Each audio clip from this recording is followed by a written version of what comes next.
Well, hello, everyone. Hello. So excited to do another quarterly update. This is our Q1 2024 update. We'll allow maybe 30 seconds or so more for folks to trickle in, and then we will get started. We try to keep these as tight as possible because we know many of you are joining from whatever your midday work is. We have 67 slides today. We tried to cut a few slides here last minute. I believe chat is working. I see people putting comments into chat. That's a great place to ask questions. And then you can also ask questions in the Q&A section. As questions come up, we are kind of keeping our eye on those, and we try to answer them right in the moment if it fits in. And then at the end, we'll cover any questions that we didn't have a chance to get to during the presentation. So one of the huge benefits of coming live is having the opportunity to answer questions. All right. Shall we get started? Let's do it. All right. You want to get our slides going? Absolutely. We'll start with our usual disclaimer here. I'll bring this up here in just a moment.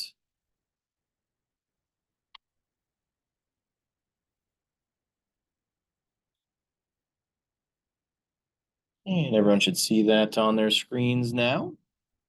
All right. You guys see the slides? Mm-hmm. Very good. So our usual disclaimer that this is our quarterly update. Some of the things that we are sharing in the quarterly update have already happened, so they're factual. They definitely have happened. Some of our statements are forward-looking projections. They're our best predictions for how the portfolio will continue to perform, but of course, none of that is guaranteed. There are risks and variables outside of our control, and all real estate investing does have some level of risk.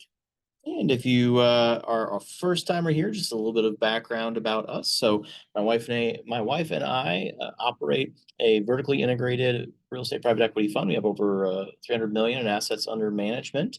We've got our property management company, Black Swan Living Property Management. You're at our fund update webinar. That's Black Swan Real Estate. We've got a bunch of private equity funds.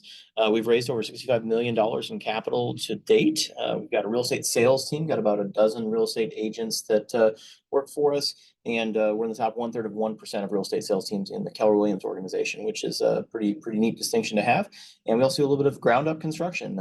We're actually finishing a bunch of that here this summer. It's pretty exciting. We have about $40 million of ground up construction that's in flight right this second. So we do a fair amount of that as well. Just a little bit about us. And adding some new construction as soon as the first round wraps up. An update on K1s. I know lots of you have sent in emails asking about that.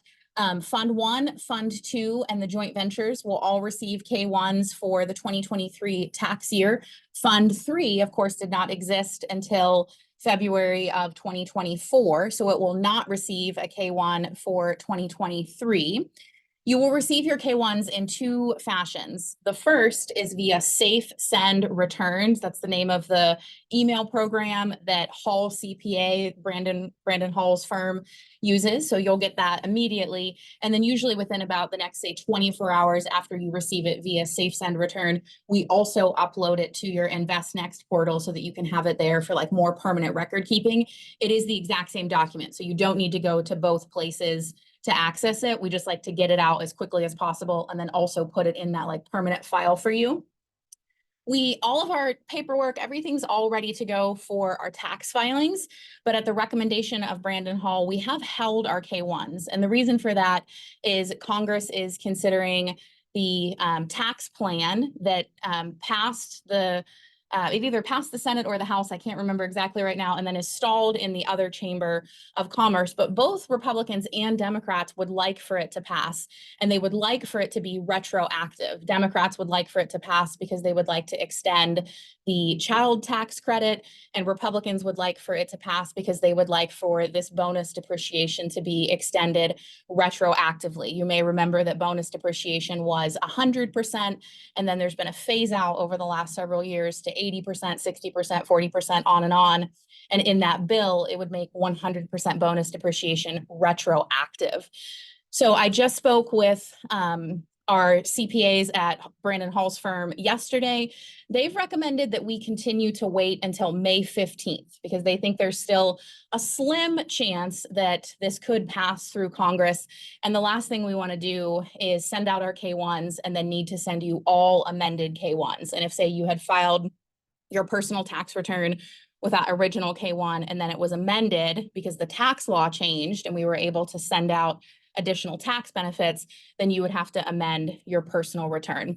So as of right now, they've said to wait until May 15th, and then we'll have an update at that point. Once we decide that we're no longer going to continue to wait for Congress, we should be able to get them out in about 24 hours or so, because as I mentioned, all of the paperwork is all done. So cross your fingers that that passes. If you're so inclined to reach out to your elected representatives and recommend that they try to get that bill passed, it's a bipartisan bill that there's a lot of support for. So, that certainly could be helpful for many reasons. But for those of you on this call, because it would extend bonus depreciation, and because many of the acquisitions and Fund 1, 2, and our joint ventures were within that time frame, there would be additional tax advantages that would go out. That's our K1 update. And then our other most important update is for distributions. You can always log into your portal at blackswan.investnext.com to see your distributions. Fund 1 is currently doing monthly distributions. Technically, our PPM calls for quarterly distributions, but we knew we would have consistent distributions across this year, so we decided to do monthly distributions. Fund 2, we did a distribution at the end of 2023. The years just go by so fast, right? 2023, and there will be a potential distribution at the end of 2024, pending the RDS status, which is residents at Discovery Square, the big construction projects we're doing there. We'll have lots of updates on that in the coming slides. And then Fund 3 basically just launched in February of this year. We are still in the acquisition phase for Fund 3. So we target that distributions will start in any given fund about a year to 18 months after that fund first launches. And that's what we're projecting for Fund 3 as well. So likely Q3 or Q4 of 2025. Some of our frequently asked questions, I talked about K1. So again, they'll be sent via SafeSend returns and then also uploaded into the InvestNext portal. Expect some sort of update from us or just the actual K1 around the middle of May. Super excited to share. Lots of you are already asking about Fund 4. Either you weren't able to make it into Fund 3 or you're in Fund 3, but you'd like to get into Fund 4 as well. And we have news to share about acquisitions for Fund 3 that then open up the possibility of Fund 4 coming sooner rather than later. Like it could come kind of if all the stars aligned within a month, maybe 6 weeks or so. In fact, the thing I have on my list to do after our call here today is email our attorneys to get the paperwork going, because it takes about 2 to 3 weeks for that paperwork. So if you would like to be one of the first to know about when Fund 4 launches, make sure you're on the wait list at blackswanfund4.com. And we already have 7 million on the wait list for Fund 4. Probably going to size similarly to Fund 3. So it's theoretically, half full, however you want to think about that. Just overwhelmed by the amount of interest we've had. There were a lot of people who couldn't get into Fund 3. Fund 3 filled almost instantly. And then we wrote 4 offers last week. The gap between what a seller is willing to take and what we're willing to offer is getting closer and closer each month. And we're seeing some just absolutely phenomenal deals in the marketplace right now. So we are really excited with, we could get, multiple deals in a single week right now if things come through. Fortunately, we have just an incredibly strong position. We're going to speak to that here in a couple of slides, and we can be in acquisition mode, not, kind of playing defense at this challenging time in the market cycle. Very good. So if you'd like to be on the wait list for Fund 4, you can do that at blackswanfund4.com. It will be structured the exact same way as Fund 1, Fund 2, and Fund 3. And then we're also excited to share that we are just a few weeks away from our event here in Rochester, Black Swan Real Estate Real Life. We are offering a virtual option for the first time this year. So many people asked for that. Maybe they weren't able to get the time off to travel to Rochester, or kids had plans that weekend or something like that. So the Saturday portion, where we cover real estate and state of the market and scaling exercises all day. And then we have some really powerful mindset exercises for Saturday night that will be offered virtually. That's Saturday, May 18th. You can use the code virtual for 250 off of your ticket. The website is rerlvirtual.com. I'm sure Rachel will put that into chat, rerlvirtual.com. And those will all be recorded. So if you're not able to make it that specific day, or some people have messaged and said, hey, I have a kid's soccer game in the morning, but I'll be able to be there in the afternoon. I don't want to miss the morning part. The recordings will go out shortly after the event, after we get them back from the editor and stuff. So you will have access to the recordings in addition to the live experience. Lots of people have signed up. Tons of people are super excited about it. We're super excited to get to offer our event virtually for the first year. So please do sign up if you have interest in that. This year, our theme is expanding your threshold of control. So basically, we all have a comfort zone that we live inside of, and it is the expansion of that comfort zone that leads to an amazing life. So we're talking about that in all of the activities that we do throughout the day, and then within the context of real estate investing, of wherever you are. Maybe you own zero real estate. Maybe you have a rather large portfolio. How do you continue to expand your threshold of control so that you can continue to scale? And then once you expand your threshold of control in one area of your life, say real estate investing, you naturally have that muscle to take it over to other areas of your life, negotiating for a raise at work, improving your marriage, improving your health, whatever it is that's also important to you. Once you build that muscle in one area of your life, it kind of naturally shifts to the other. So that's why we call our event Real Estate Real Life. We think that the whole point of real estate investing is to create an amazing life. And this year, the theme for our event is expanding your threshold of control. So let's talk about where things are at in the marketplace right now. It's a tough time for our industry, probably the toughest time in about 40 years. So on the left here, we've got a chart of, vacancy, and specifically in the Sun Belt market. So the blue bar is Q4 2021. The orange bar is Q3 2023. And you can see vacancy went from 4% to as much as 12%, with some of the really hot, literally and figuratively, markets like Jacksonville, Austin, Atlanta hit the hardest. This is why we love to be in blue ocean markets like Tacoma and Rochester, where we're not as impacted by these swings. And then you can see deliveries. So as much as 10% of all new supply in the country is coming online in Phoenix and Dallas each. And those are big markets. But that is a very a crazy amount of new deliveries happening in those markets. So we're invested in markets where there's moats that protect our assets from competition. It's harder for there to be an explosion of new supply to come online, like in Dallas and Phoenix. And we're seeing our kind of portfolio wide rent growth somewhere in the neighborhood of 7%, which is just crazy, given that you're seeing something like a negative 5% year over year rent growth nationally right now. So we're seeing just tremendous success with that. We'll pull up the next slide here. Why are we doing so well? Why aren't we, worried about capital calls and some of the other, kind of bad news that you might be seeing, especially if you're invested in other real estate syndications? So the first thing is variable rate debt. During the pandemic, about 90% of multifamily real estate transactions that closed with variable rate debt. And back then in, say, December 2021, we said, okay, rates are at the lowest level they've been in our lifetime.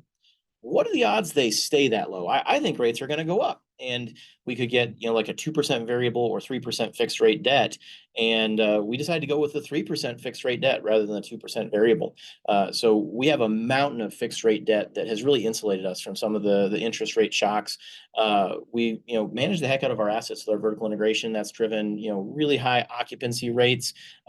We don't mind doing hard things. So we brought some short-term rentals on through our off season, which is typically a slower leasing season, and those have been very successful, basically generating free revenue from units which otherwise might have been vacant.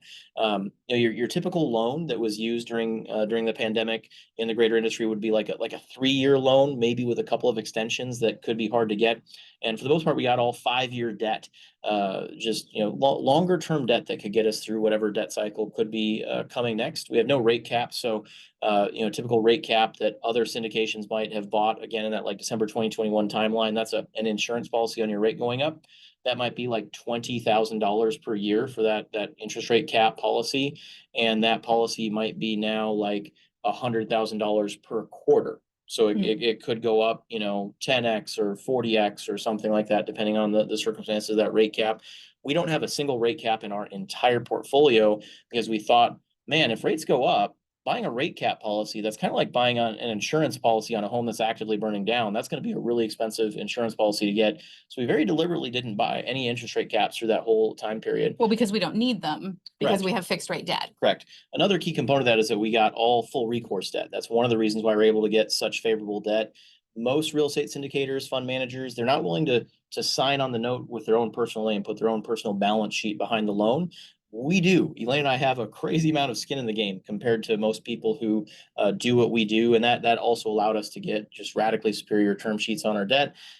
We have no insurance exposure in disaster-prone climates like Texas and Florida. In fact, we've got an amazing insurance agent. We just finished our kind of portfolio-wide insurance review that we do on a routine basis, and we have steadily reduced our insurance cost year over year over year at a time when markets like Houston and really throughout Florida, you're seeing insurance costs quadruple, quintuple, which is very difficult to keep up with.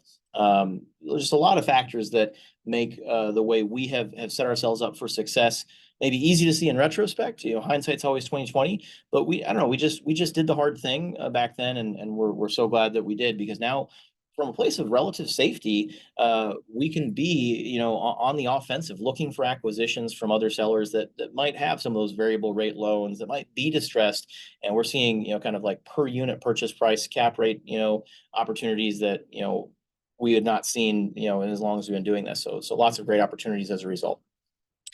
We are so excited to share specific visuals that were released from the Mayo Clinic and the Destination Medical Center initiative over the last several weeks. So we've talked about why we love Rochester, why we really believe in the Mayo Clinic. We've talked about Destination Medical Center. If you've not yet looked at the website, I highly recommend it, dmc.mn. It is a fascinating study in public-private partnerships and what cities can do when they have a long-range vision. So we've known that DMC has been happening for about the last 12 years, and we've seen that unfold. And then last fall, Mayo Clinic announced a huge expansion, a $5 billion expansion. To put that into perspective, that is more than twice the size of what would have been Amazon's second headquarters, HQ2. Remember the HQ2 thing? Yeah, that never actually happened. Right. So we have some visuals to share. Just this past week, or I think it was last week, actually, Nick and I were at the Destination Medical Center Real Estate Summit for 2024, where a lot more of this information was shared. So this is called Bold Forward Unbound. So you can even Google that and read about that. Bold Forward Unbound. It's a $5 billion expansion for Mayo Clinic to bring in innovative technologies, human-centered design, huge physical expansion that's very, very close to the Black Swan portfolio. So if you're in a place where you can safely take a look at the slides, this is a slide that's worth looking at. We've shared it before, but it's such a compelling piece of the overall strength of the portfolio. All of the stars there are Black Swan owned properties. They're in different. A new star on the map. We do have a new star on the map. We acquired Uptown Apartments, which we'll talk about here in the next couple of slides. So we have strategically been acquiring this portfolio over the last many years. Some of these are joint ventures that predated the funds, and then the rest are in either Fund 1, Fund 2, or Fund 3. And then the blue buildings are either existing buildings or, most importantly, the proposed hospital expansion. Mm-hmm. So you can see it's literally right on the doorsteps of our portfolio. And we knew that this was coming. I would say it came faster than we anticipated. We thought this might be more like 10 years away, and it turned out Mayo announced it in the fall of 2023. So super excited about just the natural lift that this will provide to the portfolio. There's the opportunity there for the next many years for that short-term and midterm placement of construction workers who are coming to town to work on these buildings, and then the eventual increase in the population, the workforce, and then also the patient volume that's coming to the doorsteps of the Mayo Clinic every single day. So just can't tell you how excited we are about this. It certainly, as a physician, I have some sadness that I don't practice medicine on a daily basis anymore. And I feel like this is kind of my roundabout way of serving the institution. It wasn't kind of what I envisioned of how I would serve the institution, but it's just such a privilege to be able to provide so much housing in Rochester. We're one of the largest housing providers in all of Rochester, and probably the largest housing provider in that walkable footprint to the Mayo Clinic. So here's a little more about that project. There are 5 major capital projects that they're working on. A rapid transit project, which is a bus route connecting some of the outer areas into the downtown areas, doing things with sewers, which is obviously so important when you're increasing the population of an area, expanding Broadway. So one of our joint venture acquisitions that predated the funds was specifically targeted because we knew of the Broadway redevelopment. And then most importantly, building the buildings that you see here. So on the furthest, like I'm looking at the screen, on the furthest left of the picture here is the start of the Black Swan portfolio. You can see several of the apartment buildings there. And so all of this will come to be over the next 3, 5, 7 years. And it's just such a neat thing to experience in a relatively small city. To have over $5 billion of expansion right on our doorstep is just so fun. So we're excited about all of the opportunity that brings. So this is a really great slide. We really love Rochester, but it's also encouraging to see that other people love Rochester too. So Northland just had a $120 million acquisition of 2 assets in Rochester. So they've kind of like doubled down, every so often, they've acquired $183 million of real estate in just the last 2 years. So a pretty staggering investment from just one group. And there are many groups that are taking interest in Rochester that see the Destination Medical Center initiative and now Hospital of the Future. And it's always encouraging to see this. And this is an asset that's 1 block away from RDS, which is owned by Fund 1 and Fund 2.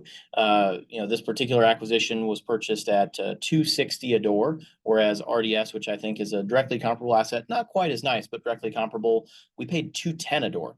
So anytime your next door neighbor is spending, 25% more than you're spending on their, more or less directly comparable real estate, that's a good indication for you that someone out there who has a lot of money, intelligence, resources is saying, yep, this is the thing we want. And they're willing to pay, more than you paid for the thing that you bought. Yeah, very exciting. We fought hard for this one. Yeah. It's bittersweet, right? To see that, we weren't able to come out on top on this one. But it's good to know, where the market is and that people are out competing us, right? You never want to acquire all of the real estate or to win all of the deals, because it would have to make you stop and pause and think, am I paying too much? And so it was bittersweet to see us not get this one. But we're long range thinkers, right? And most private equity firms are not. So chances are this will be for sale in the next 3, 5, 7 years, and maybe we'll get it at that point. Yeah. Some property management updates for the whole portfolio that we'll go through. Just so proud of the team that's working, literally day in and day out, 24 hours a day to support you, all of our investors, to support our residents, to have a really premium living experience in the most cost efficient way so that we can have the best property management company in southeastern Minnesota, and then also have the returns that we're looking for. So we're up to 47 full-time employees. That's just at our Rochester campus. We have another 30 full-time employees in Tacoma. We have 10 remote team members that are now doing things like managing email, phone, utilities, all of those things 24 hours a day. We completed 17 rehabs just in Q1 alone, signed 120 leases, closed a little under 1,500 maintenance tickets. Again, all of that is just in Q1 alone. In Rochester. Just in Rochester, yeah. We had a renewal rate of a little over 53%. So it's a really good balance of keeping stability in our buildings, minimizing the number one cost, which are turnover costs, but then also having the opportunity to either renovate units or to increase the rent with a new resident that comes in.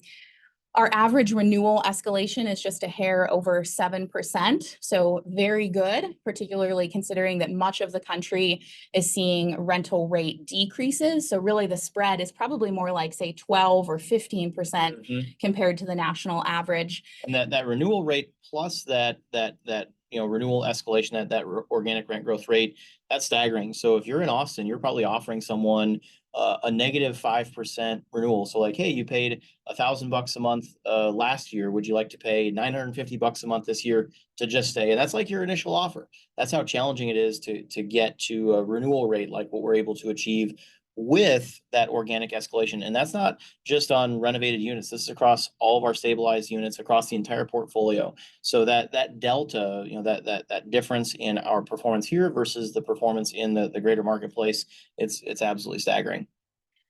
Excited to share that we recently were told that we are in the top 2% of maintenance ticket response speed in the industry. That comes from Property Meld, who's the servicer that manages our maintenance tickets. They're the largest maintenance ticket servicer in the whole country for many, many, many property management companies. And so they compared our data against all of the other data in the software, and we're in the top 2%. It's really cool because they're hooked into your system, so they can tell how long to take between when someone submitted a ticket and when a maintenance tech is actually there at the property fixing the problem. Like it's like the most legitimate data you could possibly get. And I don't know, I was blown away, but also just really pleased and proud that we've apparently been this good for a long time. We just didn't know it. Like, this is the number one reason why people decide to renew their lease is, do they get good customer service and fast response time on maintenance requests? So glad we did all the hard work of bringing this in-house, and these stats show it. And then in Q1, we also received our award from Keller Williams. We're again in the top 1% of real estate agents in the state. So that's a picture there of some of our real estate agents receiving that award.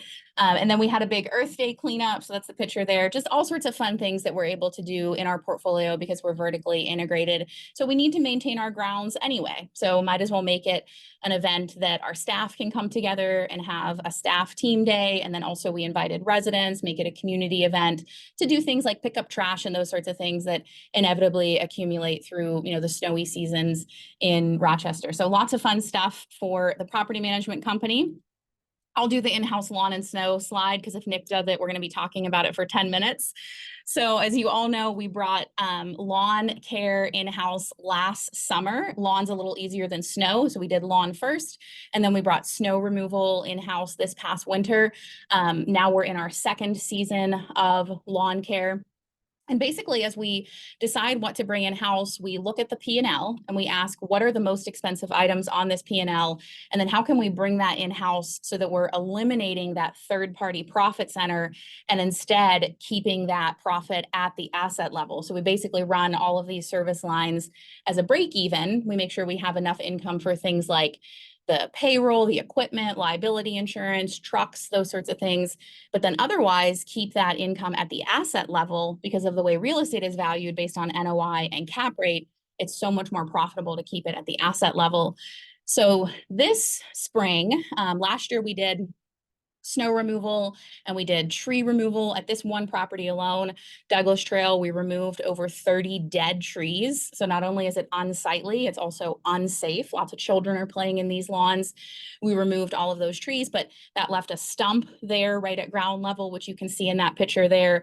And this spring, we brought in stump grinding services, which requires special equipment, specialized knowledge.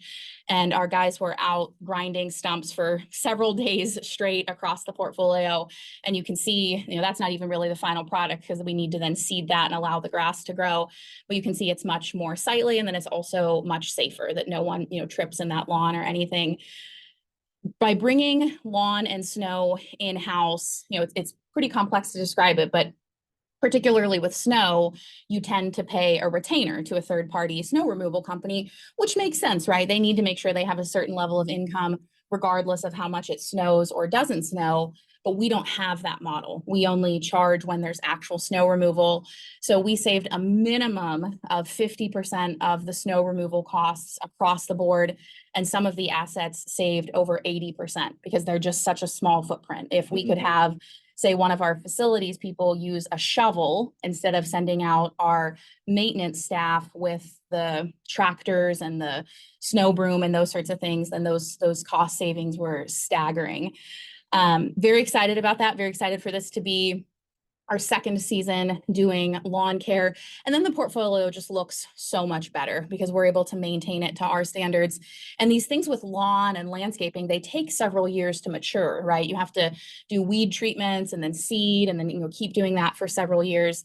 So we're excited to see how it's improving the looks of the communities, which of course we want for our residents, but then also makes it easier on our leasing team because the properties are much more attractive.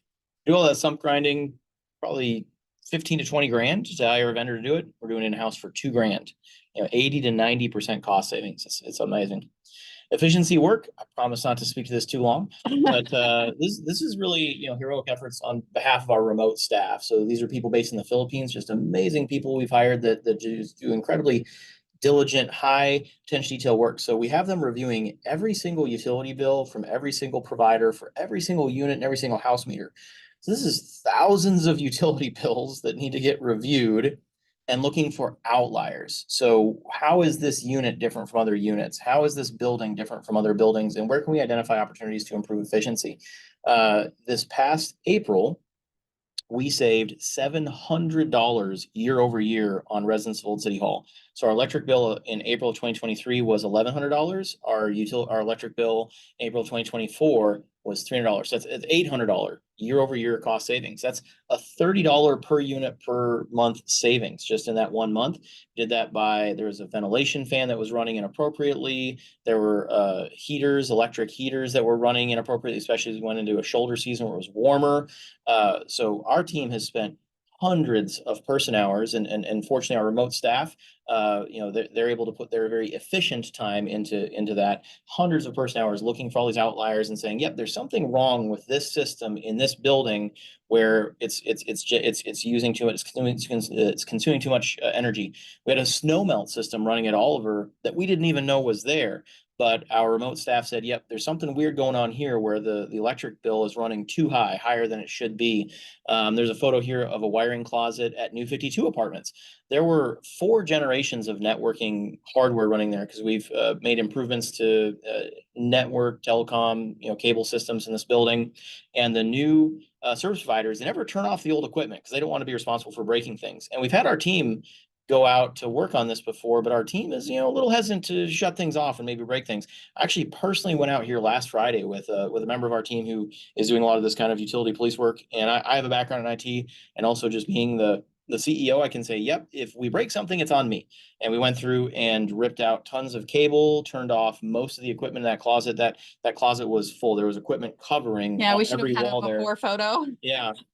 Like this is going to save hundreds of dollars per year, which I know that doesn't sound like much, but this equipment, and we've had this building for years. We could have saved $1,000 over the last several years on this.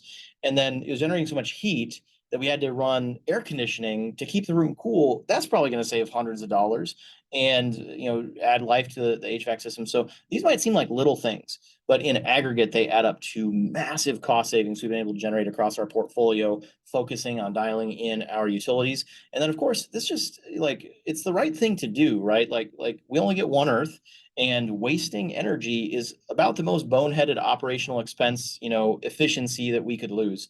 Like I would way rather get, an NOI outcome by lowering our utility expenses than by raising rent, because not only do, the tenants win, not only do we win, but the environment wins as well. So we're just elated to see the progress we've had here. I'm always saying to our kids when they ruin, like a $1 toy or something, they're like, oh, well, it's just from the dollar store. I'm like, we only get one Earth. That's right. So you've been listening to me. I've never heard you say we only get one Earth. I thought you might appreciate that. We only get one Earth. We got to take good care of it. Yep. Let's do a little update on our short-term rentals. So if you go back to our historic quarterly updates, you can get the full rundown on why we decided to do the short-term rental launch, how we made the decisions around which buildings to do, pricing, those sorts of things. In a nutshell, you can think of it as we had buildings that were well positioned close to Mayo to take care of people who are visiting Mayo for, say, medical care. But then we also know there's going to be a huge boom very shortly from the new construction workers that are coming to town. And we wanted to have this pipeline, a well-oiled machine before that happens. So we launched in September of 2023. We now have 28 units online today. You can visit our website, blackswanstay.com. We're still building it out with all of our units, but you can see some of our units there. A third of our staff comes from the hospitality industry. So while we have specifically hired folks who do not have real estate experience because we think it brings with them bad habits, we've purposefully targeted folks who have experience in the hospitality industry.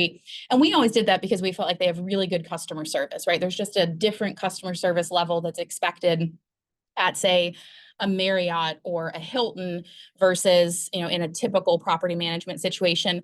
And now that has helped us so much because they're experts in terms of managing a hotel. And that's basically what we're doing is we're managing, hotel rooms inside of our apartment buildings. Hospital of the Future is coming. And then something that's really interesting is because the lending industry was so burned through COVID by hospitality, right? If you think about it, the pain in, say, residential real estate or even office real estate took several years to accumulate because there's leases, particularly in like office or retail, there's multiple year leases. The pain in hospitality was literally felt overnight with the lockdowns. And so there's very little appetite for lending for hospitality really anywhere in the country. Rochester has 0 hospitality units under construction right now, which is crazy for the size of our town. It's crazy because one of the larger hotels, there was a partnership with the University of Minnesota, Rochester. It's being converted into student housing. And then also so units are coming out of supply, the opposite of new construction. Several hundred units.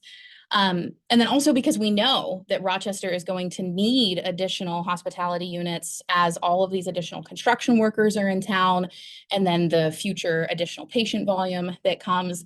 So really there's just this kind of perfect confluence where there's a huge opportunity for us to offer units that likely otherwise would have been vacant in the portfolio as short-term rentals. And then basically the way we think about it from an asset management perspective is we now have 2 large lead funnels. So we have lead funnels for all of the people who are looking for long-term rentals, and we now have lead funnels for all of the people who are looking for short-term rentals.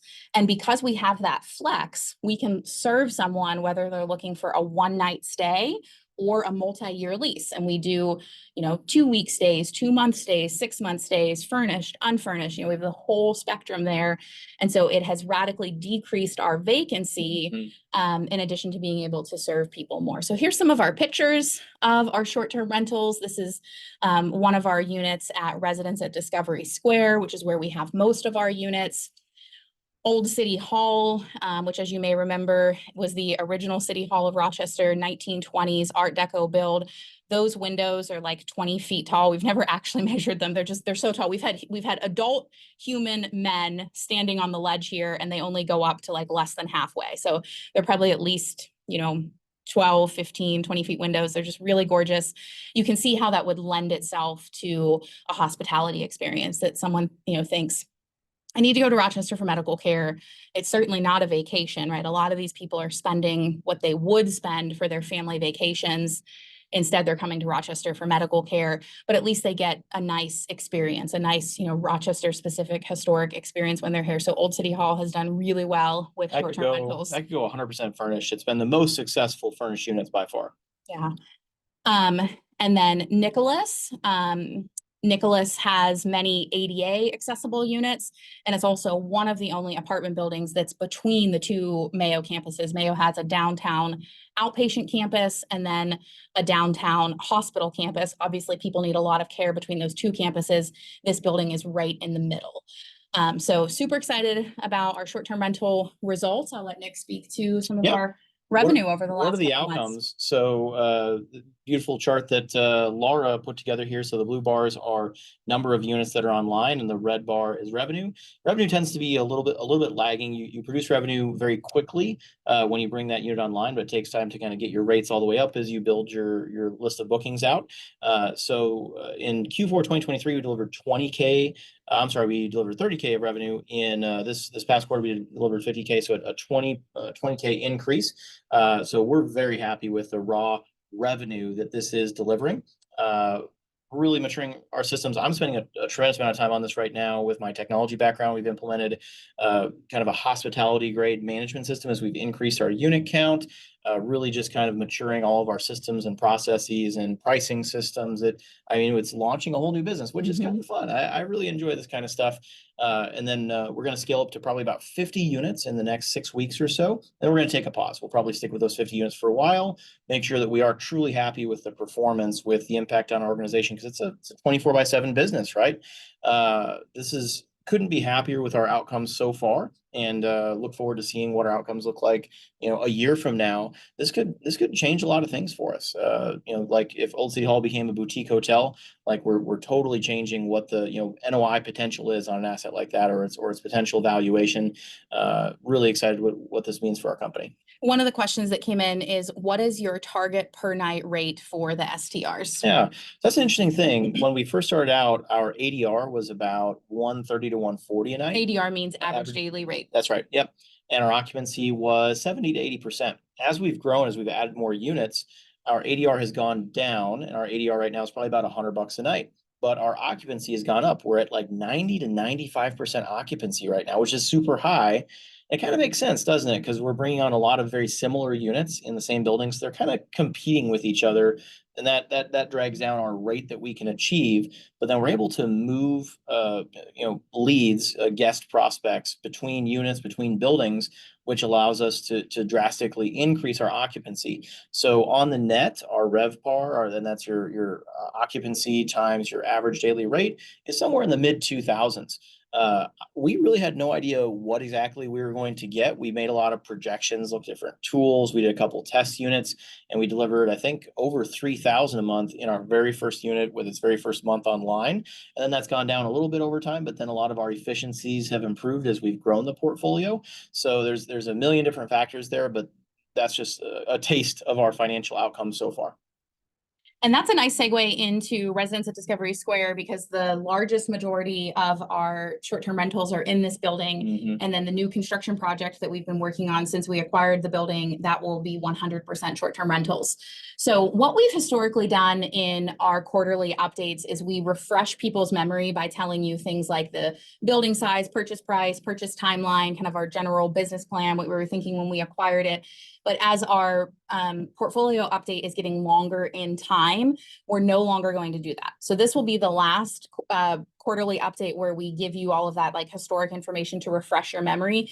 Many of these buildings we've owned for many years now, so you guys probably know the stats just as well as we do. And then someone will always be able to refer to a more historic quarterly update if they do want to get that historic information. That'll allow us to go a little faster and really focus on the actual quarterly updates. But for residents at Discovery Square, this is a 129 unit apartment building. The whole ground floor, about 25,000 of commercial space, was completely vacant when we acquired it. It was built in 2019 with the plan to have all of that commercial space filled. Of course, a lot of things changed for the entire world in 2020. We acquired it for $27 million. This was a contract for deed deal where we only put down $3 million. We have fixed rate debt at 2.83% that has another 6 months on that note. And then there was a seller carry portion of $4 million that has had no interest or no payments that will need to be paid when we renew the debt. We acquired this because it's right part of that Rochester multifamily community, several slides back where we shared the slides with the stars of all of our portfolio and how that relates to Mayo Clinic's footprint. And then we had a value add plan to improve the operations of the building, i.e. raise rents, decrease expenses, operate the building more efficiently with our vertical integration. But then most importantly, to finish, 20% of the building, because 20% of the building was completely vacant commercial space. And so that's what we've been working on. And we're actually getting our certificates of occupancy for those units like every couple of days. We'll get like 2 a day, and then a couple of days will pass. We'll get another. We're doing our final CO inspections today, like right this second. I think the city inspectors are walking through. So super exciting. Residents at Discovery Square was one of the finalists for Best Apartment Community in Rochester. Some of the things that we've done from a financial perspective, we've now owned this property for a little over a year. It's been like a year and 2 weeks or something like that. We had a 25% reduction in property taxes. That's huge, right? The two largest expenses for any asset owner are property taxes and insurance. We lowered both of them since we acquired the building. Drastically lowered our utility expenses by reducing our master lease, which is with the University of Minnesota Rochester. We have a fabulous partnership with them. One thing I learned at the Destination Medical Center Summit last week, I didn't know this, is that University of Minnesota Rochester is one of only 2 new public universities in all of the 2000s. In this millennium. So in the last 24 years, there have only been 2 new public universities in the country, and University of Minnesota Rochester is one of them. We love working with them. Of course, we love growing organizations, and it's just such a win-win that they have a master lease with us. Their upperclassmen live in the building. They love it because it's close to their campus. We love it because they're easy to work with. We have a whole block of the units rented. We have no vacancy, those sorts of things. And they renewed their master lease through 2026, which is huge for when we have that lending renewal that's coming at the end of this year. And then some other things that we've done, like eliminating the Syntax contracts. They come and vacuum your carpets, those sorts of things. Well, we have an in-house cleaning team, so we don't need to have an outside vendor coming in and taking care of carpets. We're unwinding our cable contract, just all sorts of things. Basically, anything we can look at the P&L and asking ourselves, how can we eliminate or reduce this expense? We've been very successful with that in the last year. And then here are our industrial flats. So this was all just empty commercial space, basically, as far as the eye could see. And they were built for retail. So they have huge, natural light. The ceilings are very, very tall. They're just unlike any other housing units available in Rochester. And we think they're going to do really well for short-term rentals because they photograph well. They're interesting to look at. They have so much natural light. Because they were designed for retail, you're in the safety and the structure and the amenities of an apartment building, but they each have their own front door. So a lot of people like that. If someone, say, lives in a home, but they're here for care, they maybe can't afford to rent a home while they're here. So they need to rent inside of an apartment building, but they want that feeling of being able to come and go from their own front door. We did premium finishes throughout, premium kitchens. You can see their floor to ceiling tile there in all of the showers. Basically because a lot of it was already built in terms of, the structure, the heating, the cooling, the electrical, the windows. We were able to pour our dollars into just beautiful cosmetic finishes. We wrapped up on schedule. So, we're wrapping up like literally as we speak. Nick and I are going to breathe easier after all these. So many balls in the air. We get all of these certificates of occupancy. We spent about $100,000 per unit, stayed right on budget, stayed on time, which is a feat for any construction project, but particularly in the post-COVID world with just such rampant inflation and then, such a shortage of labor. The unit should be worth about $225,000 per unit when they're complete. So that should lend itself to about $125,000 of profit for the building in terms of increased value to the building, about $3.1 million of equity created. So you can see there, that's one of the corner units, just gorgeous light. All of those windows will have shades that are on a remote control because obviously people are going to want to draw those shades when they're sleeping or when the sun is particularly bright. We put beautiful upscale, really high-end lighting in all of the units because the ceilings are so tall. So when it is nighttime and the shades are drawn, you'll still have plenty of light. It won't feel like you're in a warehouse. Every unit got in-unit washer dryer. It's always a feat of permitting and begging the city for all of the approvals for in-unit washer dryer, but it's something we've done in almost all of our units that we've ever acquired. And so we're really good at understanding exactly what the city's looking for, exactly what they want on the permits. And here we had the space to do full-size stackable. So just super excited about RDS. Anything you want to add? I think you nailed it. It's going great. We've made $3 million there in the last 9 months. Yeah. Not too shabby. Residence at Discovery Square is half owned by Fund 1 and half owned by Fund 2. And then there's the debt renewal that's coming in October of this year. Nick has been talking with literally dozens of banks. We have lots of very favorable proposals in hand. We're waiting for interest rates to potentially come down as the Fed makes their decisions through the summer.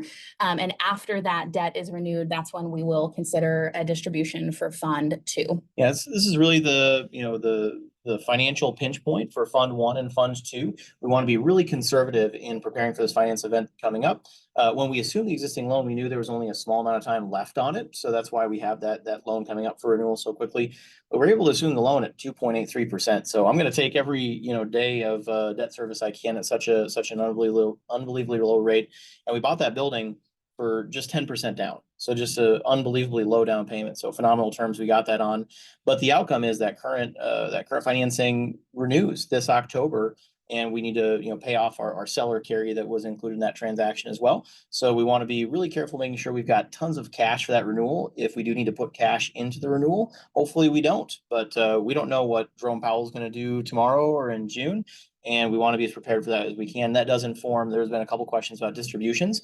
It informs what does our pattern of distributions looks like. It depends a lot on what that refinance event looks like at RDS in October of this year. So we'll see what the picture looks like after October.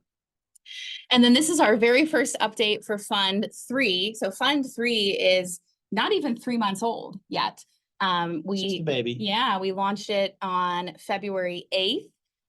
We had a few closings on a triplex that is being operated as a short-term rental pretty quickly after closing. With that acquisition, Black Swan now owns a whole city block that's immediately adjacent to that Mayo Clinic expansion. 2 single-family homes. We just got another single-family home under contract, I think yesterday. Usually we close on those in like 7 to 10 days. And then we closed on Uptown Apartments on April 11th.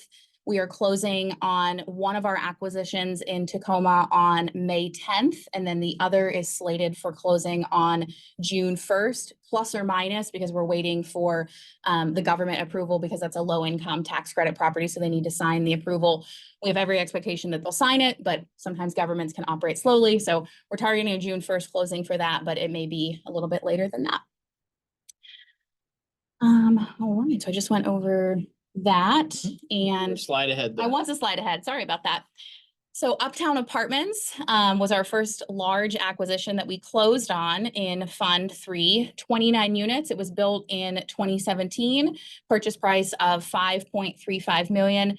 Really amazing Class A building. The amenity stack in this building, I'll show that in the next picture here, is kind of outsized for a building of this size. It has a beautiful community room with a small kitchenette in it. It has a beautiful rooftop terrace with like high-end patio furniture out there. It has a gym, usually things that you don't see until you get to like 70 or 100 units.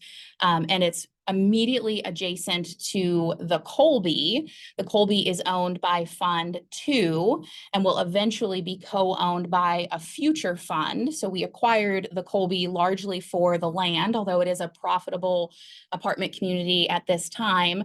But the plan is to do a knockdown redevelopment and put, say, 200 or 300 units on that parcel sometime in the next, say, 2 to 3, maybe 5 years on the longer end there. And so even though we wouldn't, knock down Uptown or anything like that, it's just really advantageous to own the parcel immediately adjacent to anywhere where you're doing such a large construction project. So it was a strategic acquisition because it fits the overall portfolio, fits the Mayo Clinic campus that we're building, and then also is physically adjacent to one of our parcels. Phenomenal deal. Just an absolutely phenomenal deal. We've acquired many units from this seller. We love working with them. They love working with us. They're just kind of at the tail end of their real estate career, and we're at the beginning. So it's just a really nice synergistic relationship. One of the things that we negotiated in this purchase agreement is that the seller would guarantee any vacancies in either the units or the parking spots for 120 days. So we essentially have, 100% occupancy for 120 days, which gave us time for our property management company to get in there and market the units and get those leased. We already have 2 leases that are starting June 1st, and then we are actively leasing another 2 units at about $1,700 per month, plus things like the utility fee, the internet fee, pet fee, parking, if they so choose. So really kind of our smoothest closing ever. April 12th was my birthday, and I was like, wow, I can't believe we bought an apartment building yesterday. Like usually it's, late night phone calls and trying to get the attorneys after 5 p.m. and just closing is awfully very stressful. And the first couple of days of property management are often very stressful. And this one was just smooth as butter. So I'm very excited about that. This is the triplex property that Elaine mentioned.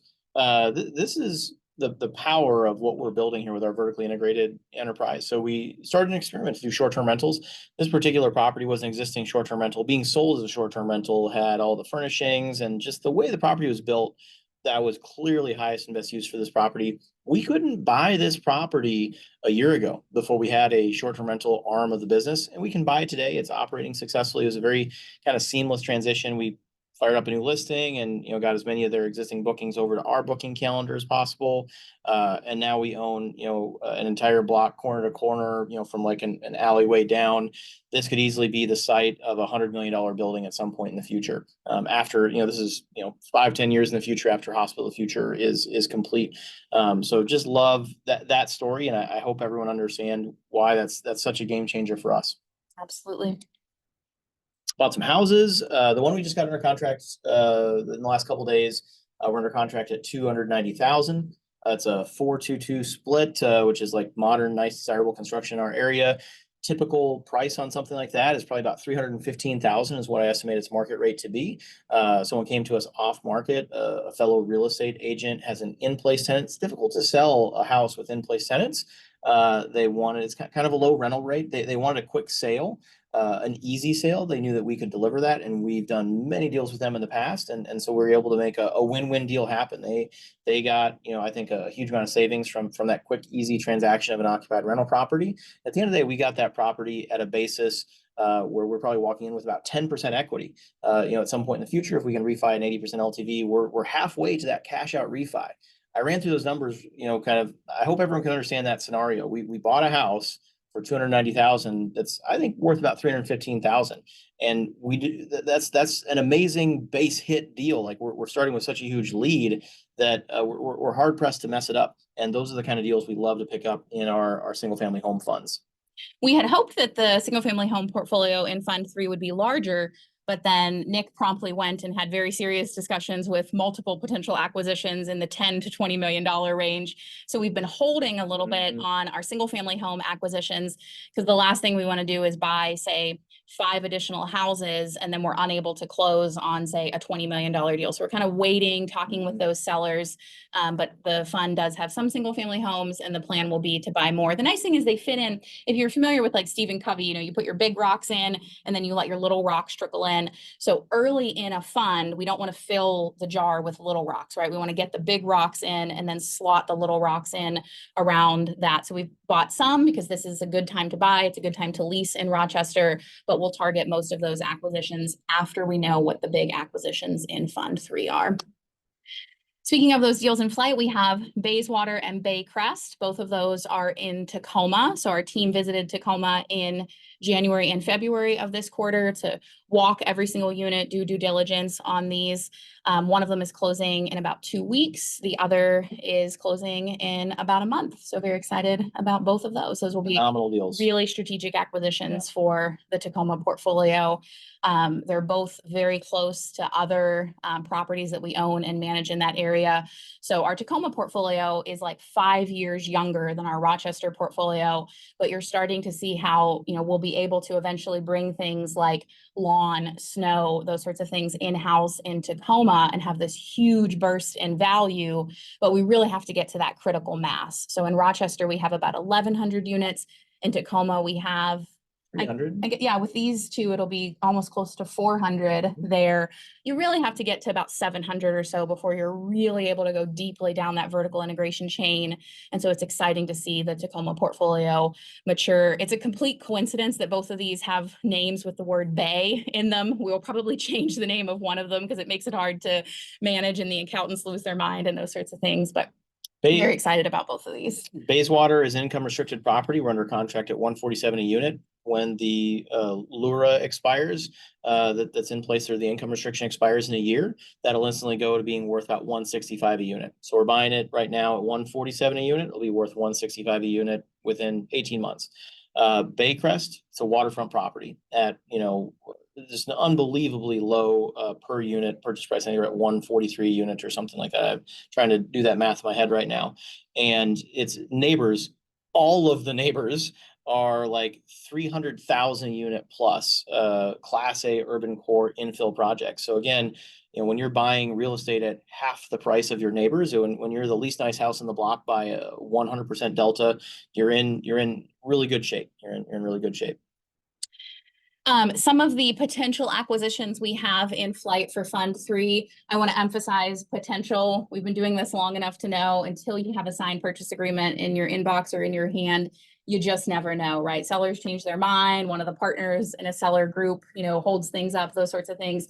But we've been having a lot of success. There's certainly movement in the market this quarter in a way that there wasn't through much of 2023.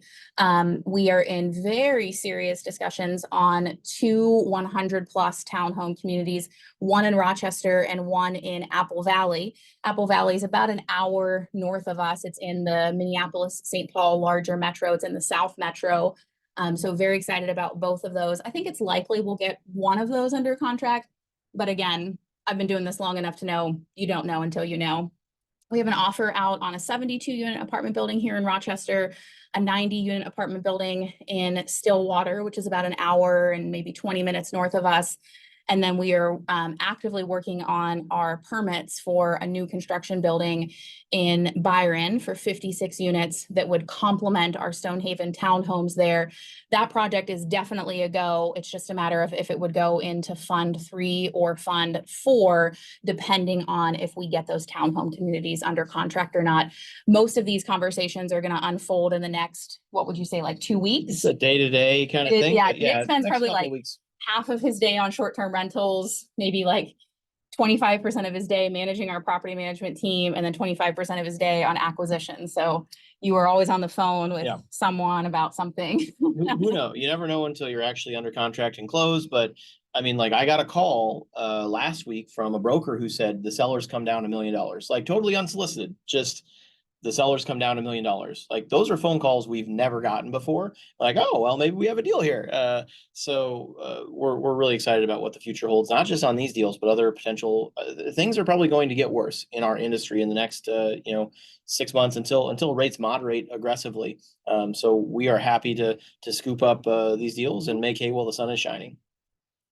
Next up is Fund 2. So we're working backwards in the funds here. Basically, as the funds mature, there's fewer updates to share. So we wanted to start with Fund 3, where a lot of the activity is happening.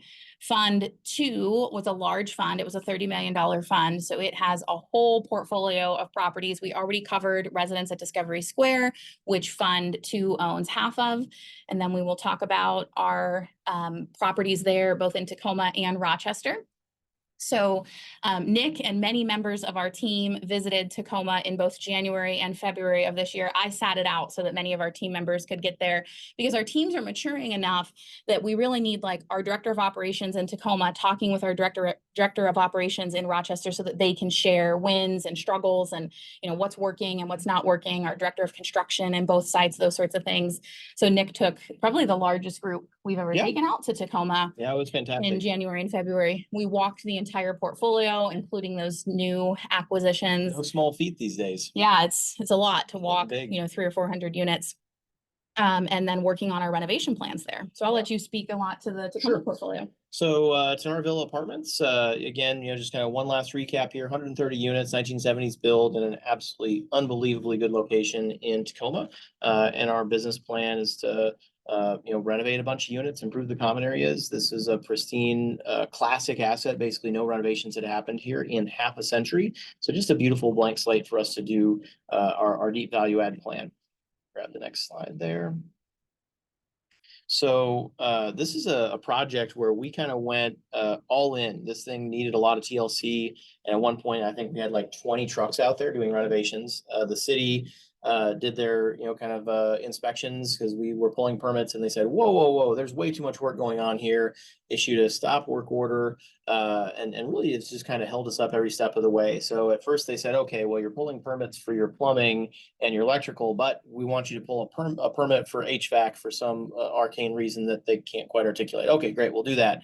Okay, so we start doing the work to fulfill the requirements of that HVAC permit. And I say, oh, well, I think you might have asbestos in the popcorn ceiling in here. So you need to go get that asbestos tested and get the guys with the hazmat suits and test it. Sure enough, there is trace amounts of asbestos. And so now we have to do, zero pressure, abatement to, and this process just keeps going step by step by step. And the city keeps inventing reasons for us to not be able to renovate these units.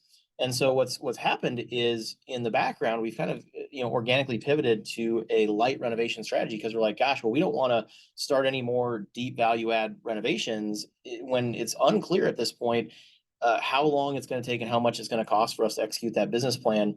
And those light renovation units have just absolutely killed it. They've done extraordinarily well. I think there's a greater macroeconomic story here as well. When we bought this asset, I think people just had more money to splash around, and they're willing to pay, more for a premium unit. And now today, I think people are just feeling that money's a little more tight. And our light value add product, it just looks incredible. It just looks absolutely incredible. Not as good as the heavy renovation, but the light renovation product, it looks really good.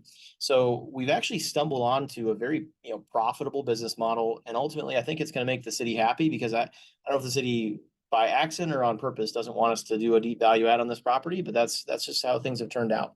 So far we've done 24 heavy, 100% complete heavy remodels, which it's just been pulling teeth. We have another 18 heavy remodels in flight. So huge amount of work that's in flight on this project. In the background, we've done a dozen light renovations and then turned over countless units in between as well, that we haven't done any renovations to. And the financial winner is definitely those light value add renovations that we've experimented with along the way. So what we're going to do, we've got 3 light renovations in progress and 18 heavy renovations in progress right now. We just reorganized our construction loan, which is a big deal. It's a whole thing to work with the bank and say, listen, like, the original plan, we'd be fools to just say, damn the torpedoes, we're gonna stay the course. Like, let's follow what the market is telling us, and ultimately what the city is telling us. We're going to lean into that light value add strategy. So we originally planned to execute a heavy remodel on 70 units. We're dialing that back to 42 units. That's going to free up some money in the construction loan. And that's going to allow us to spend some more money on the exterior common areas, which we're having a lot of slowdowns with permitting there too. But I think we might have our last permit we need. The city keeps finding additional permits we need, but we might have the last one there. And then we're going to be able to renovate, well over 100 units with that light value add strategy. And our final financial outcome, I think, is going to be a better one. Also important to note, we mentioned in our last webinar that we were shopping for new debt. We do actually have permanent financing built into this. It's already fixed at 7.1%. So I think we were we had lots of good foresight in setting that up years ago. But we're going to keep shopping for new debt options as well. Our rent rolls up 25% between February 1st and May 1st of this year. So extraordinary financial performance as we're starting to make that pivot from the heavy value add to the light value add, and that's going to allow us to be eligible for some really good debt. Garfield Apartments, this one, is doing extraordinarily well. This is probably our top performing asset in Tacoma. We've done basically all light value adds here. That was always the business model for various reasons on this particular asset. And one thing that really kind of said, man, we should probably do this at our other assets. So we have 9 of the 23 units completely renovated this time. We have 0 vacancies or 0 vacant units we can lease. We have some vacant units that have leases signed that are move-ins are pending, and no rehabs in flight, no vacant units. So it's like surprisingly stable. We've not had this asset for very long. In fact, rents are up 30% in the last 9 months. So just incredible financial performance at this building, and an incredible physical outcome. So on the next slide there, the commercial space, we had to get rid of some of the commercial tenants. This is main floor commercial, upper story residential. So we just moved in a dive shop, making some improvements to the exteriors. Scuba diving. Yeah. Dive shop just sounds horrible. Yeah. Yep. Appreciate that call out there. Went from $1,250 a month to $2,000 a month for our commercial lease there. And then we just moved in Cracked Polish, a boutique nail salon. You can go look them up if you would like. Could not imagine a better fit for kind of the energy or the tenant profile of the commercial units in this project. This project is doing just unbelievably well. I can't believe how successful this one has been. This is right on the campus of Pacific Lutheran University. So much of the units are rented to students. It's not like officially student housing or anything like that. That's just the demographic, and they're very small units. So it all works out very well. And then it was kind of a scary, dark place to walk to and from class before we acquired it. And just the commercial space just sort of didn't make sense. There was a 1990s computer repair shop that was just filled with junk. College students who need to repair their computers. It just didn't make it there. Yeah, just didn't make any sense.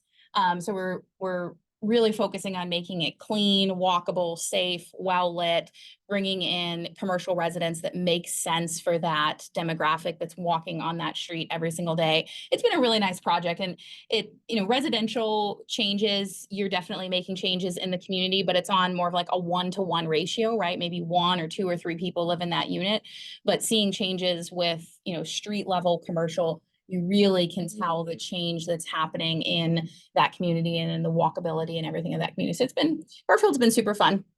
Kensington and Lauriston, this was a little over $8 million acquisition, 2 Class C buildings. They're not neighbors. There's one building in between, but they function sort of as neighbors. 63 total units. We're doing some light and some heavy renovations here. The main thing here is that this is in an area very similar to one of the other acquisitions that will be in Fund 3, where all around, as far as the eye can see, is brand new premium Class A construction. And these are older, 1960s, 1980s buildings. So there's a huge potential for, that rising tide lifts all boats, but then also our deep value add projects for buildings that haven't seen renovations in 30 plus years. We have completed 7 of our light renovations there and 8 of our heavy renovations. We have 8 under renovation right now. You can see we did a bit of a different cabinet style here, a little more modern, a little cleaner lines, just perfectly straight lines and everything. We've gone maybe a little more traditional at some of our more like suburban Tacoma properties, but then went really modern here because it's a downtown property. That like floor to ceiling tile in the showers, the glass doors. It's just a bit of a different design aesthetic for these buildings than some of our more suburban units. We have 4 units right now that are available for lease. And then because of the success of our short-term rental portfolio here in Rochester, and then our little tiny baby short-term rental portfolio in Tacoma, we will be testing out a short-term rental at these buildings as well. It's a really premium location, so it should work really well. And then that pivots us to the Rochester portion of Fund 2. I'm going to speed up a little bit. We've owned these assets for a while. We're also, over the hour mark, and we still need to get to Fund 1.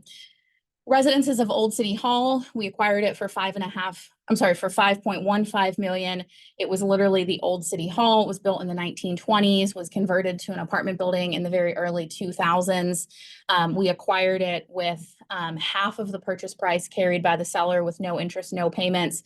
And then we actually only had to put $500,000 down on this asset, and we put it into a construction escrow that we then were able to draw out as we did our renovations. So in a lot of ways, you can think that Fund 2 acquired this asset for essentially no money down.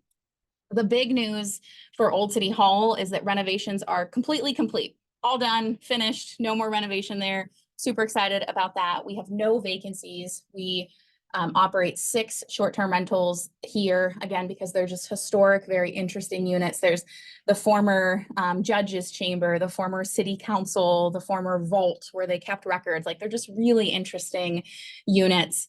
And there's been steady rental increases there. One of the questions that came in, I'll address it. It's not just for Old City Hall, it's for the entire short-term rental portfolio, is are we using any software for our pricing, and then that our ADR seems a little bit low. So yes, we are using pricing our software, and we've also changed our short-term rental property management software several times already as we've scaled the portfolio. So we're now using Guesty, which is more like a hotel level software. And then the important thing to note is just think about the law of supply and demand, right? We are drastically increasing our supply, and these are all units that have no reviews, no stars, all of the things. So our ADR is a little bit lower than we would like, but our vacancy is essentially, 0%. Nick will look every night as we're going to bed. It's like, I wonder how many people are sleeping in our short-term rentals, and almost all of them are almost always full. And then we're able to get those reviews, the stars, all of the things that people are looking for on, say, like the Airbnb platforms, and then also building out our direct booking pipeline. And then it's also important to note that Rochester is extremely seasonal, right? When it's negative 40 degrees with 16 inches of snow on the ground, people don't travel here if it's more like preventative maintenance care. Of course, they may come if they have a life-threatening illness or something like that.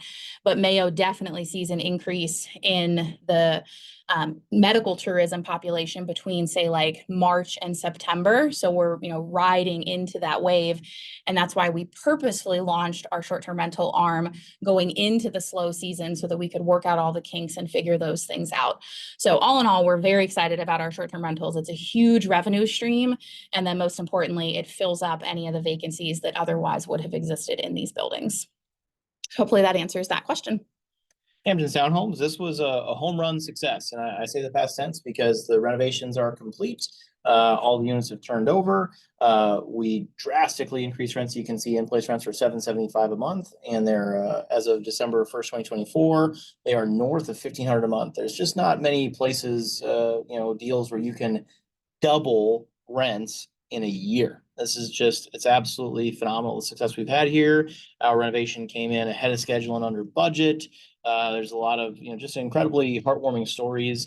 This was a deeply distressed community. There was a drug and alcohol rehab kind of halfway house operation operating out of this property when we bought it.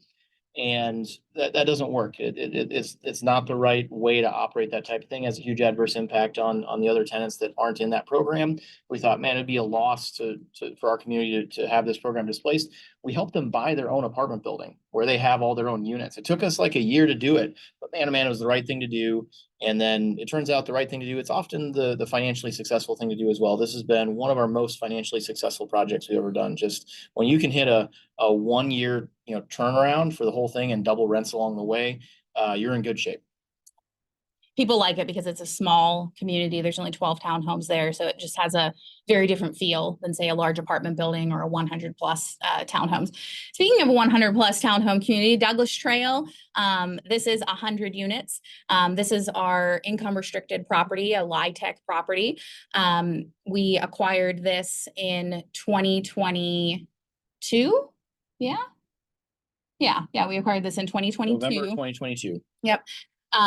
We have fixed rate debt. We've already received a HUD offer for a full cash out refi, but we're waiting on that as we finish all of our renovations, finish the turnover, and just really stabilize this community. So here you can see the renovations that we're doing at Douglas Trail. We're doing all new appliances, new like faucets, new flooring, new paint, a lot of cosmetic updates. We're not changing any of the cabinets, any of the plumbing fixtures.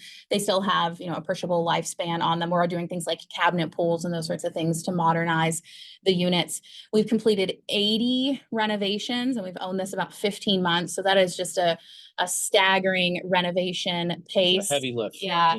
Massive appreciation to Tyler Anderson. Many of you have met him or will have the opportunity to meet him at, say, our upcoming event. He's done 80 renovations in the last 18 months at just this one project, right? All of the other projects or, hundreds of renovations combined. Hot off the presses from Rachel. Rachel and I we always have a chat going during our calls, is Tyler just texted Rachel like 10 minutes ago that we have our full certificate of occupancy for Residence Discovery Square. Woo!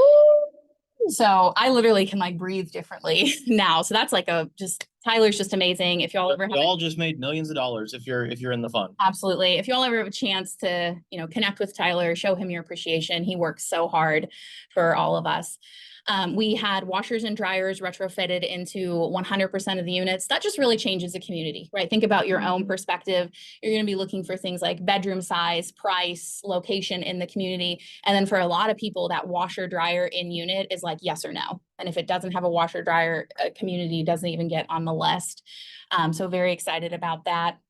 We have 7 vacancies as of April 1st, and we're filling those as we so we're, finishing renovations, bringing that into the pipeline, and it's all timing out so perfectly that all of the renovations and then filling all of those units will happen during this busy leasing season. Down to 4 vacancies as of today. Very good. This was a project where we brought flooring in-house. So we really wanted LVP flooring on both levels. If you think about it, right, most apartment units are just a single level. So we have LVP basically every inch of flooring that we possibly can, a little bit harder on a second story. And we just struggled with vendors over and over and over. So we said, Tyler, can you figure out a way to bring this in-house? And he did. And not only is it much higher quality, but now we don't have to worry about carpet getting ruined. We are extremely pet friendly. Obviously, these are townhomes, so there's many children living in these units.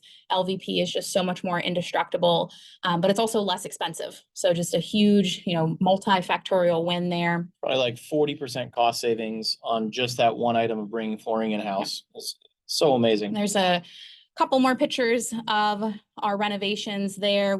This is the property where we took out like the 20 dead trees. We're grinding all of those stumps. This year, we're really working on getting all the weeds out of the lawns, overseeding the lawns so that they look good. We removed all of the trash cans, which doesn't sound like much, but as you're driving through a community and thinking about potentially living there, or you already live there and you have to navigate 200 garbage cans every single day, like you just don't feel good. So we took all of those garbage cans away and put several dumpster areas in the community, which is just so much nicer. We eliminated on-street parking. Like Nick and I drive this asset every Sunday after church, and just every Sunday we're like, man, it just feels so much nicer. You can drive through it. Everything is just really changed. Amazing. Yeah. Next up is Riverview. We just got 2 more of these under contract today. Oh, I saw that in your inbox. Yep. Yeah. So this is a deal that the lender brought to us. The existing operator was underwater, not able to make their debt service. We got an amazing deal put together where the seller carried 10% of the purchase price, no interest, no payments for 5 years, fixed rate debt at 5.15%. This is a fractured condo deal. So we acquired like 40 of the 63 units in the building at time of closing. And then we've acquired a bunch of units since then. And eventually we'll acquire all 63 units. And then it'll be a full blown, apartment building. But there's all sorts of unique upsides to that situation that really work in our favor financially. This is also 100% owned by Fund 2, and we acquire all of those units with cash. So that's another part of, we're really trying to manage our liquidity in Fund 2 very, very well. The last thing we would want to do is send out a distribution in Fund 2 and then not be able to acquire the last couple of units in Riverview, which will probably increase the value of the building by like 50% overnight. Yeah. So this is another huge kind of absorption of the liquidity in Fund 2 as part of that overall strategic plan to increase the value of Riverview. Another place where we added washer and dryers. Jenny asked, why is the permit for washer dryer so hard to get? That's a good question, Jenny. It shouldn't be. It's just complex enough, right? You have electrical, and you need beefy electrical for the dryers. You have water that needs to come in. You have drainage that needs to go out. You have venting that needs to go out from the dryers. So it's just enough different departments of the city that you have to have the electrical inspector out, the plumbing inspector out, the building inspector out, because they're looking at the venting. Depending on where the unit is located in the building, you may have to cut through the exterior wall or pipe things up through the ceiling. Which is more building permits at that point. So it's just complex enough. And then interestingly, the combo washer dryer units have really advanced in their technological sufficiency in the last, say, 3 to 5 years. And so some of our units, we do have the combo washer dryer units. We prefer to put individual washer dryers in if we can, but if it's just, physically not possible with the space that we have available, we will put the combo units in. And those don't require venting, and they don't use nearly as much heat. They just kind of move the clothing and suck the water off. But the city still requires all of those permits, even though they acknowledge, yes, I know this is a non-vented unit, but we still have to check the box on the form because the box exists. Building code hasn't advanced. Building code hasn't caught up with, the technology of machines in the last 5 years. But we believe in it and we stick with it, and we work with the city, and we've done it enough that we know what they want. They know what we're trying to accomplish, and residents love it, right? It's just so nice to be able to take your clothes, down the hallway instead of into a shared, laundry area, or, worst case, actually off of the building into a laundromat. We don't have any units in our entire portfolio that don't have at least in-building washer dryer, but even those are an extreme minority of the portfolio. We had a crazy win here, which informs some of our future strategy, because we love using seller carries, creative financing. So we went to the seller and said, hey, would you like your money back sooner? and we're willing to offer you kind of a discounted rate off of that. So we actually just settled the seller carry on this deal. It was a $500,000 seller carry, and we settled that for $245,000. So less than 50% of the face value. So we got to leverage that seller carry when we needed it the most. When the building, had kind of the worst financials, we're doing our deep value add.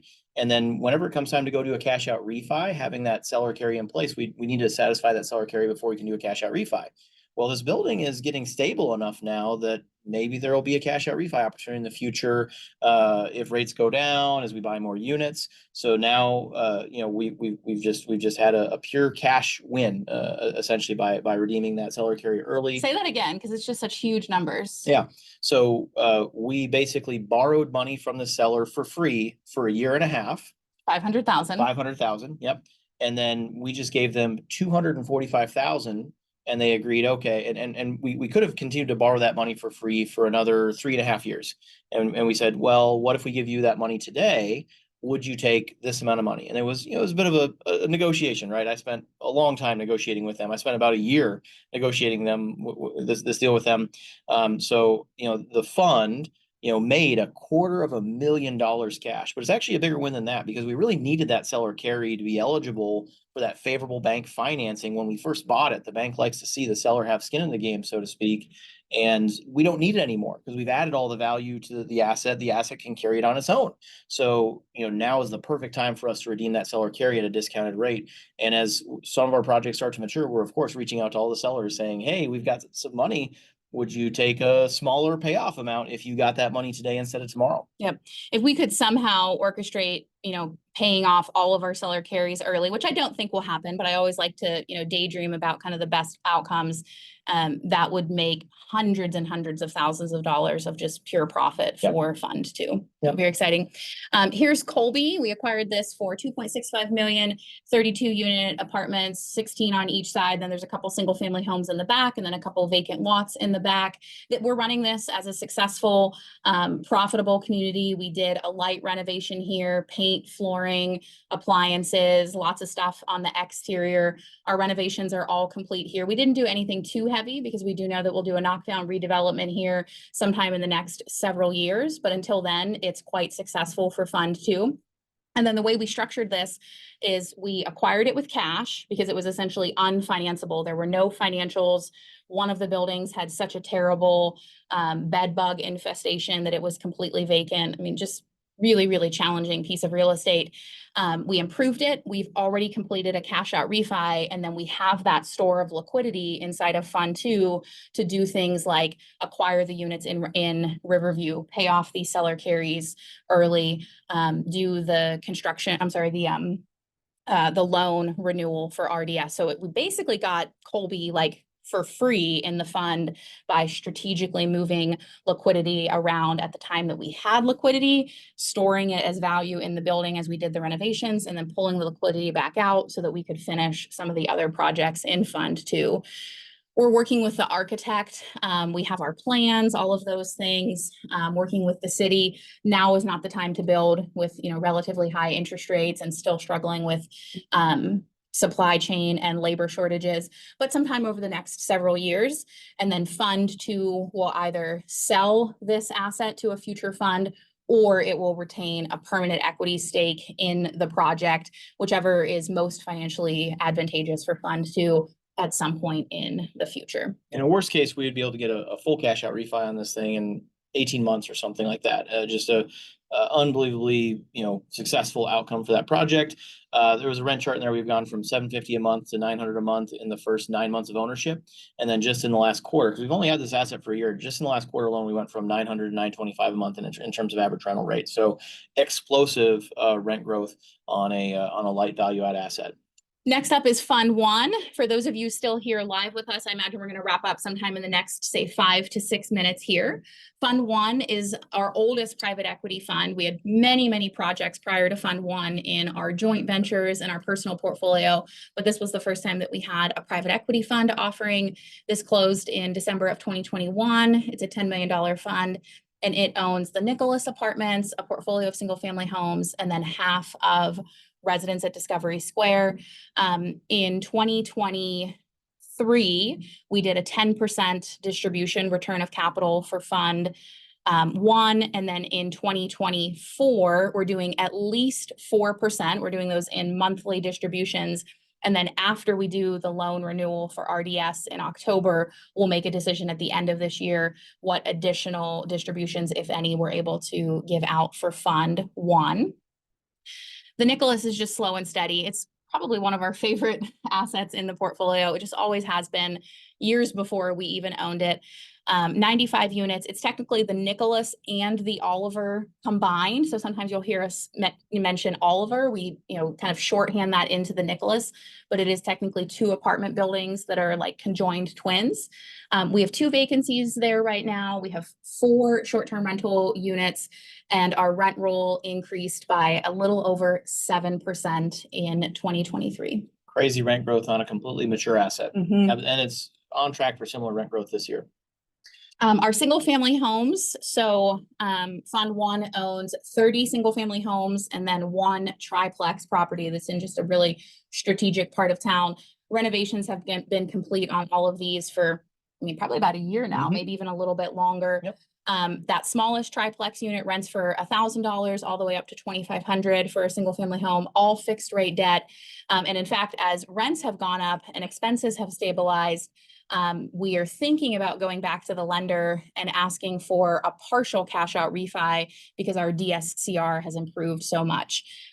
So not guaranteed that will happen. They were not super receptive to it. They never are at yeah, first. Yeah. It takes We'll months. keep working on them. It takes months to have these discussions. We're in just phenomenal shape in terms of like LTV on these assets. They have appreciated like crazy.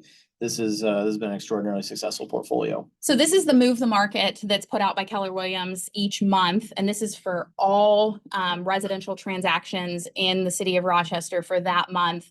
And what I really want to call attention to here is the year-to-date home price. So this is year over year from March of 2023 to March of 2024. Rochester home values are up 6.9%.